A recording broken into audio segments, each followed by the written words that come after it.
It's been a funny old year this year for my garden.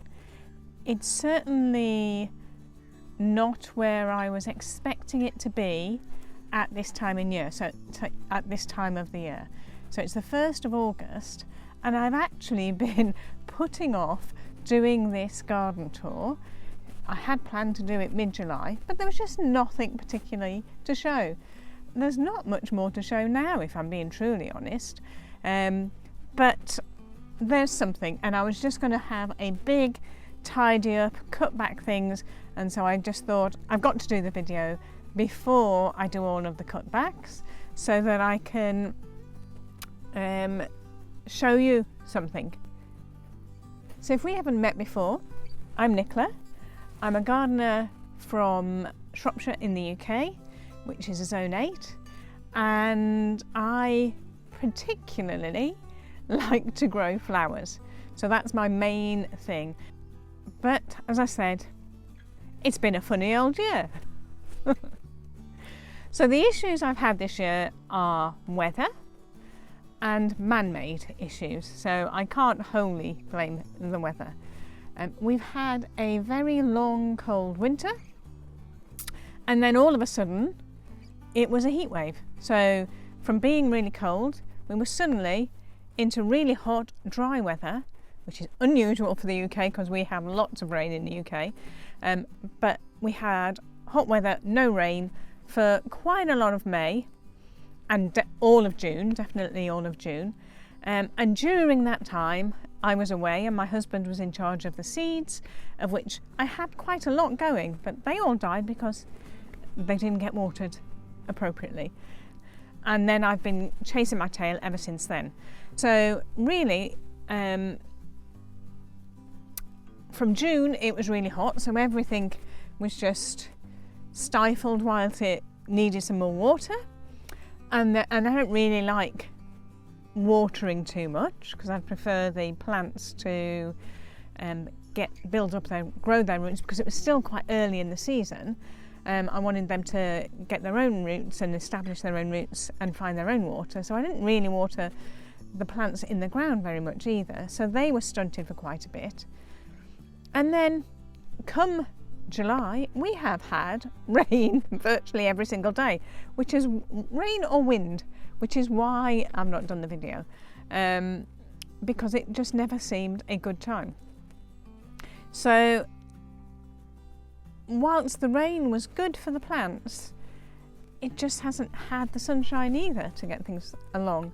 So nothing seems to have been producing many flowers. And so, as I say, we're a lot further back than I thought we would be. So, if I didn't have the perennials and the biennials, I would have been in a real pickle this year for flowers. And fortunately, those two types of plant have stood me in good stead in being able to produce something. And it's only now, the 1st of August, that we're getting something out of the annuals. So let me take you a tour of where we are and you'll see what I mean. So this is the first annual bed.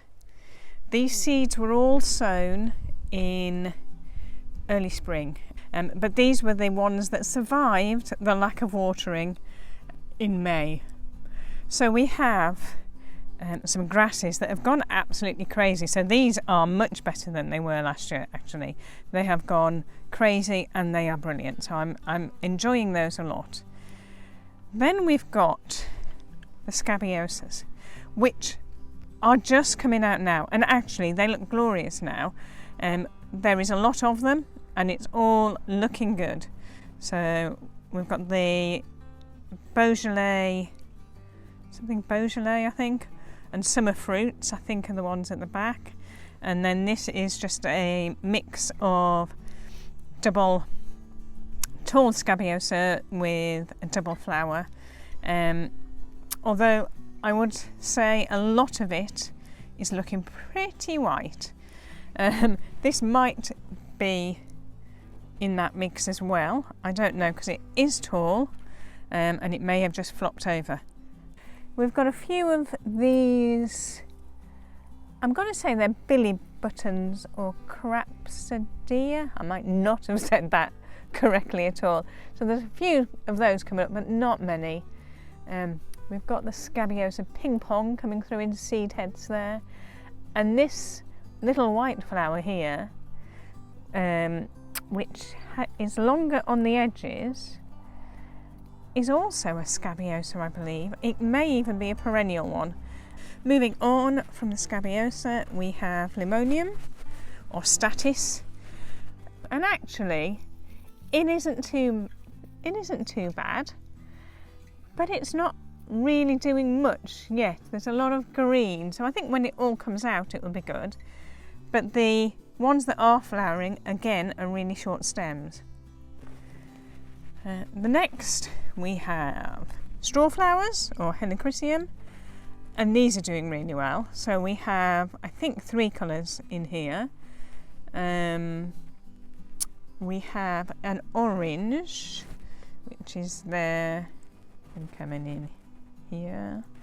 We have, I can't remember the names, to be honest. There's a red, obviously. The orange in the background there is marigolds, strangely enough. It looks like the orange straw flower, but they're marigolds, which are looking spectacular for a change. They're quite tall, normally they're quite short, so they're doing well. And we have I'm sure there's one called Silvery Rose, and I did pick one the other day which was a lot more white than these pinks here. I am loving these pinks. I can't remember what they're called, but the silvery white, it maybe was just an anomaly of these ones, I'm not sure. But they're looking good, and they will continue to flower. So the more I pick those, the more they will flower. So that's good. And I've got a feeling that's the same with the Scabiosas. So as I say, they're coming into their own. But this is August. At the back there, we have the Amaranthus at the back. Just starting to produce the drooping seed heads. And actually, this is the best year I've had that as well. Previous years have just been quite short plants again. So this year they're quite tall, so that's good. And then at the end here is Cerinthe Major. And this has been brilliant this year. So if I just go down into it, it's looking fantastic.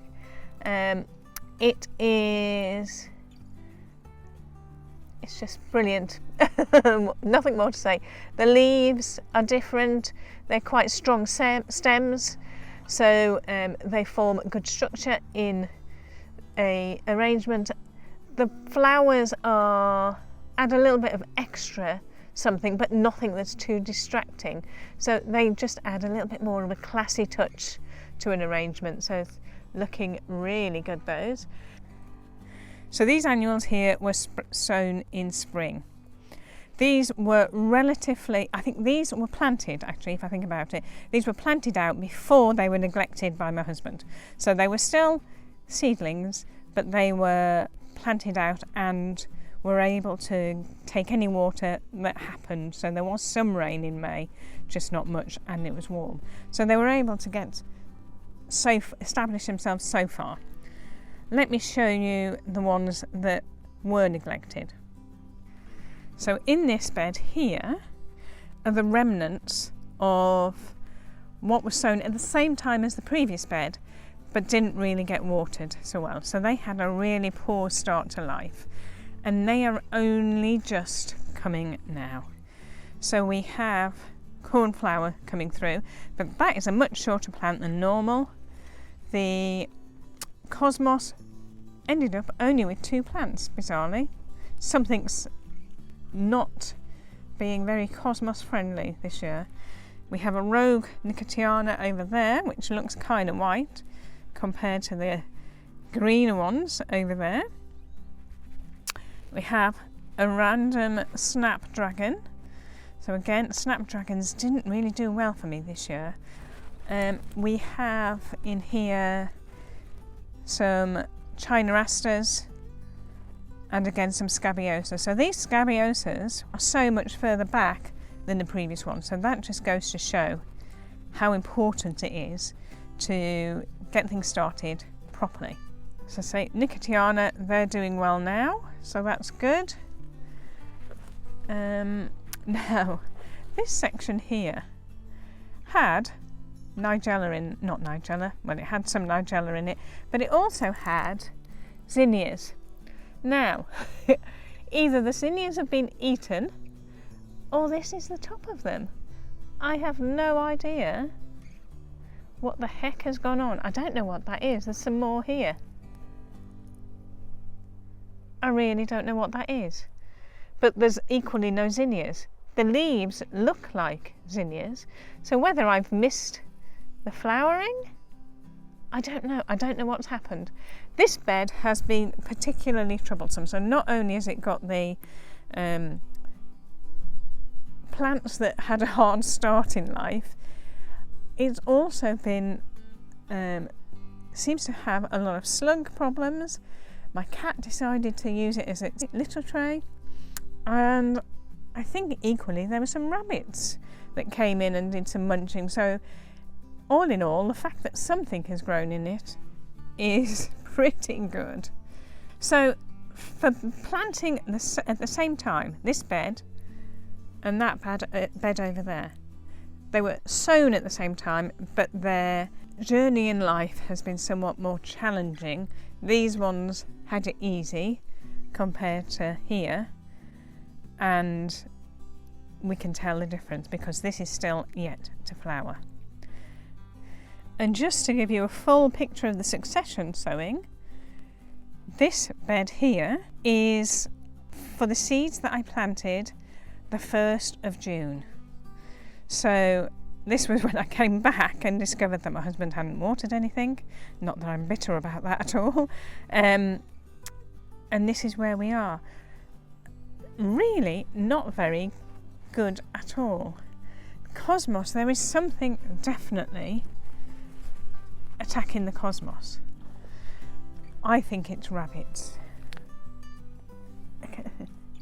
Top has been snapped off. And that's the third one I found like that. That one there has got nothing left on it. I can only hope that these two will remain. Goodness knows whether they will. Slugs. So these holes also have, these are zinnias. They're missing. And as you can tell, the slugs are eating those. I don't really want to put chemicals down, but I may have to. They don't look as if they're performing very well at all. Although saying that, we have a flower that might be starting there, of a zinnia. But they don't look the best plants in the world. So it has just been a really funny year. So they're all of the annuals. Quite disappointing, I would say. The next section along is the end of the biennials. Now, if they hadn't have flowered, I really would be struggling. They've been really well. They're over and finished with now. I'm just trying to collect a bit of seed from them, let them self-sow a bit, and just letting them run riot. I haven't got anything else really at this point in time to top, to replace them in the bed so they can do what they want in there at the moment. But they're doing really well, so I'm glad I had those. There was something to be had. The same can be said, although it doesn't look it, the same can be said for this bed over here. So the phlox are doing really well, which is the pink flower. I have a lot of this throughout my whole of my garden. It's a perennial and it flowers and flowers, so it's really good. And I just split it up in the autumn and I get more plants. So really easy to get new plants. The feverfew has definitely passed its best. But again, I'm going to see if I can collect some seed. So this is what this is going to be for, this section. The rest I'm going to cut back. I have started cutting some of them back, as you can see, and it's growing back quite vigorously and healthily. So this would be a second flush. So this plant has been really useful this year. The Achillea again that is also coming to an end, and I'm going to cut that back a bit. And then we have I can't remember what those flowers are either. I know it's a Sahara. The variety is Sahara. I can't think of what the type of flower it is. Last year these really were late flowering. I thought they were a perennial, but they didn't really do much last year. We had a really cold winter, as I said earlier, and I thought, oh, they'll gone. They haven't. They've come back. I've moved them into here, and actually they've done really well. They're just starting to flower now, so it's one of the few flowers that we've got going there, and quite wonderful depth of colours that we've got going, so I'm really enjoying those. And finally, let's look at the dahlias. The dahlias are just starting to pop now. I'm not saying there are much at the moment, but we are getting there. So all of the pinching and the growing on are all doing well. We've got buds coming through on mostly everything, I think. So other than the Black Knight, which is the only really dark one I've got on the end there, and there doesn't seem to be a lot of leaf but no flower at the moment. But I've tried to be creative this year, and when they're all in flower I'm hoping to see it going from dark through to light. We shall see whether that works out once we get them in flower, but this is just starting to pick up. We have the Joy of Dahlias ready to emerge to then be used with all of the scabiosas and everything else that's going now. So we're just about to kickstart. So August, it's August, and we're just starting to get some life in the garden again after a very poor month of July. So there we have it, my mixed bag of a garden with issues caused by myself to start with, which were completely magnified by the strange weather conditions that we've had this year. In order to mitigate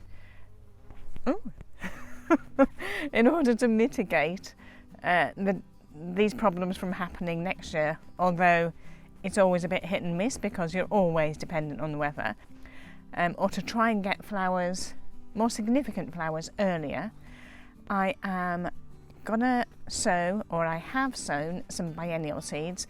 They were so fabulous I couldn't have done without them this year actually. So they are already in the ground and growing.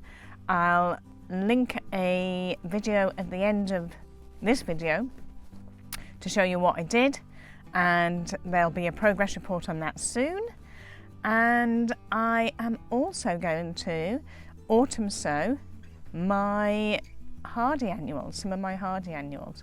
And when I say autumn sow, I am actually going to start sowing them in August, so this month sometime, because they need a bit of time to get established, get their roots settled in the ground, because I'm going to predominantly have them in the ground, I think, and outside and left to their own devices. I might have a safety net and keep some in the cool greenhouse, but we shall see how many I get growing. But I would like them sown early August. I tried them last year and I left it too late and nothing really grew enough before the cold hit. So I will be starting them sometime in August, and I equally will be putting some videos up as to what I'm sowing. But that's pretty much it for my garden at this point in time. It's starting to improve. We're starting to get flowers. And we've had flowers for a lot of the time, but we're just starting to get this year's annuals coming out, which to me is quite late because it's August. If you're having the same problem, let me know in the comments below, so I don't feel quite so bad about my gardening capabilities, and I'll be interested to know what you're doing to try and help rectify the situation. Until next time, happy gardening!